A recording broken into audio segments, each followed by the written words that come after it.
তোমার শরীরে তো উকুন কেন? সিম্বা, এই যে সিম্বা, সিম্বা, সিম্বা পাখি, সিম্বা, আল্লাহ রে, সিম্বার শরীরে এত উকুন না, প্রচন্ড পরে দেখ উকুন, তাড়াতাড়ি আল্লাহ, আল্লাহ রে, দেখে নেই ওর ওর না জায়গায় জায়গায় এগুলো কেমন জানি হয়ে রয়েছে জানো। আমার না ও শরীরে উকুন থাকলে অনেক মায়া লাগে, আবার যদি কামড় মারে, উল্লাই যে কোনো কোনো কোন সিম্বা, তারা এই যে উকুন তোর শরীরে থেকে যেতে, শরীর তো অনেক ময়লা রে, গোসল করতে পারতাছি না করে, এখন ঠান্ডা দেখে দেখ উকুনটা চলে গেল, এই দেখ উকুন দেখছিস, অনেক অনেক উকুন রে, এই দেখ উকুন দেখ, ও না খালে কান করে ঢুকে ঢুকে, দেখ সিম্বু, এই যে সিম্বু, দেখেন সিম্বুর চেহারাটা কি ময়লা,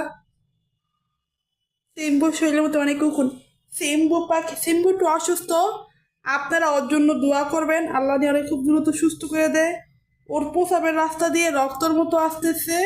ও যেহেতু বাহিরে ছিল, জানি না ও এটা কার বিড়ালটা, ওরে আজকে পালতেছি, আজকে কিছুদিন যাবত আমি 1 সপ্তাহ ধরে আনছি, কি করবো বুঝতে পারতেছি না, কালকে ডাক্তার দেখে নিয়ে আসি, এই দে আপনারা দোয়া করবেন ওর জন্য, মাশাল্লাহ ও মনে হয় কারো বাসার বিড়াল।